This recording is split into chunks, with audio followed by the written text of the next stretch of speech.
Hello, my viewers and subscribers. Welcome to another episode of Jamaica Politics Uncovered. New subscribers, welcome. Returning subscribers, welcome back. Guys, we have talked about crime on this channel several times, but today I want to share some data with you.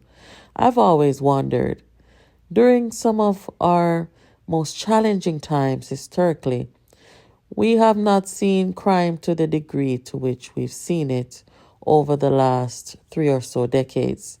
So I decided to go check out some data and look at the trends. And I'm going to share that with you. When did Jamaica started seeing this out of control, spiraling crime assault on the country? Let's have a look. So guys, when it comes to research, I like to look at the National Institute of Health to make reference and gather data.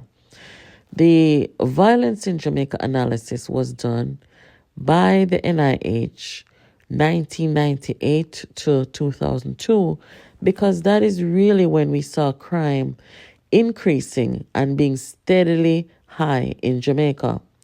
But first, before I show you the data here, I am going to show you the trend in Jamaica since the 1970s. So if you look at this chart here, which is pretty well organized, you will see that in 1970, the homicide per capita was just below 10. So I would venture to guess maybe around 8. And if you look at 1973-ish, it went to about 9.7. Then it came back down in 76, started going up steadily. 1976, 1977, 78. And as we know, during the 80s, there was a time when we had some serious issues with political unrest. We had interference, external interference. We had the weapons of destruction started coming into the country and so on. So, of course, it was no surprise that we went all the way up to 41.7 per capita, and this was taken from the NIH.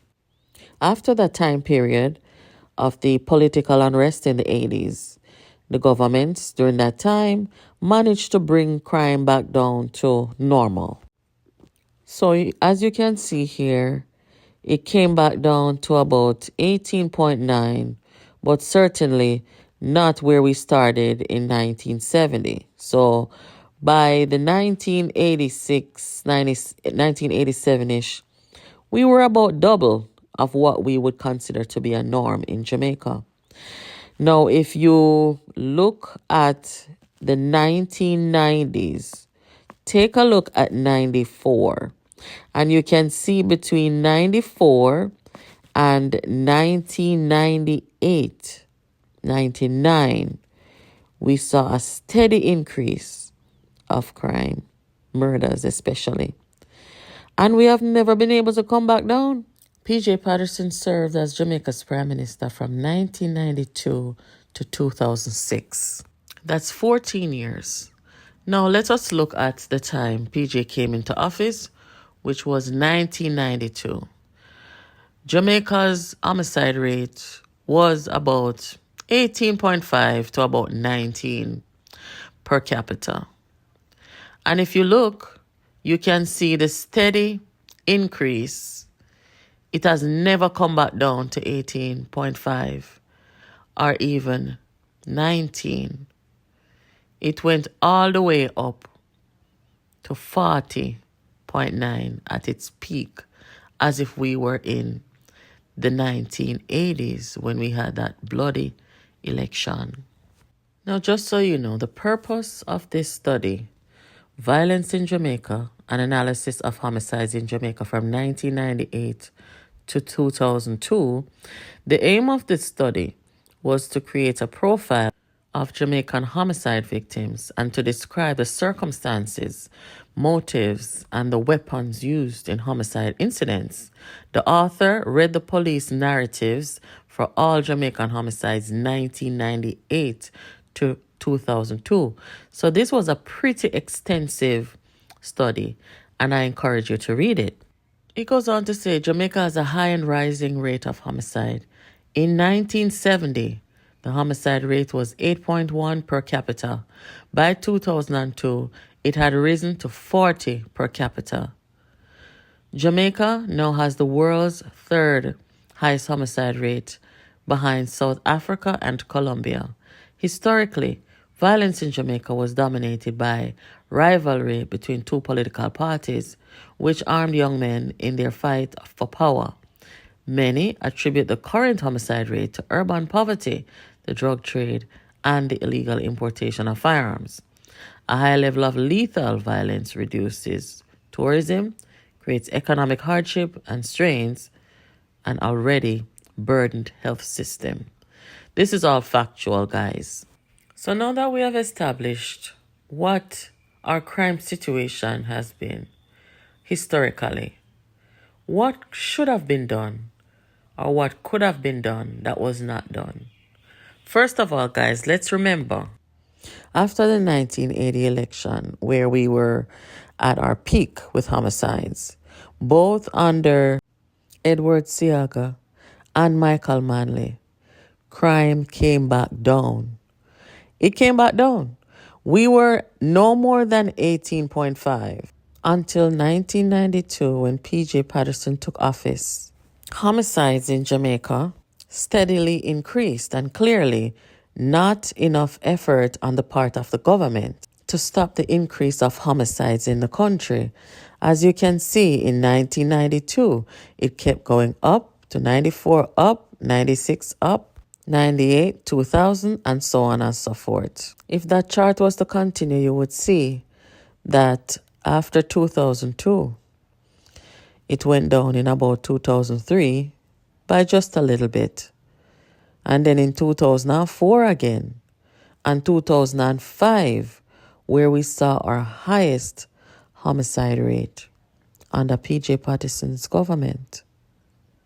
So guys, we could have stopped this homicide situation from spiraling if we had people in the government who cared enough and would have made sure that it did not increase to this degree where it can't seem to come back down, as when Edward Seaga and Michael Manley were there. Now, where PJ Patterson is concerned, he was good at winning elections, yes. And the Jamaica Labour Party had its internal unrest going on. So, of course, they weren't in a position to win any elections. So I'm not so sure that it was PJ who was great at winning elections, or if he was aided by the unrest that was going on in the JLP. So aside from winning all those elections, PJ Patterson was not very good at, leadership in terms of what happened with our homicide rate increasing steadily, and also what happened on his watch with the FinSac financial meltdown. So financially in the country saw the worst financial meltdown and the greatest transfer of wealth from the middle class, working class entrepreneurs to the very rich, the very wealthy, the tapanarist class in Jamaica. And also this crime monster that we cannot get rid of in the country. So with that being said, guys, where the current leader of the opposition is concerned, Mark Golding, he said on the night of February 26th at the PNP headquarters that he's being advised by PJ Patterson. This is what should raise some level of concern for Jamaicans. Even more concerning, Mark Golding was brought into the politics. According to him, he was brought into the politics by Omar Davies, who was the finance minister during FinSac, the financial meltdown. In fact, Mark Golding was an advisor to Omar Davies, and that's why Mark Golding was rewarded with a safe seat, and he was ushered into the politics by Davies, and he was endorsed by Davies to be leader of the People's National Party. So you can clearly see that Mark Golding is from that fabric that had Jamaica's murder rate spiraling out of control, and who didn't care enough to bring it down, and who presided over the worst financial meltdown in Jamaica. Guys, I am not here telling you that the entire People's National Party must be thrown out or thrown away.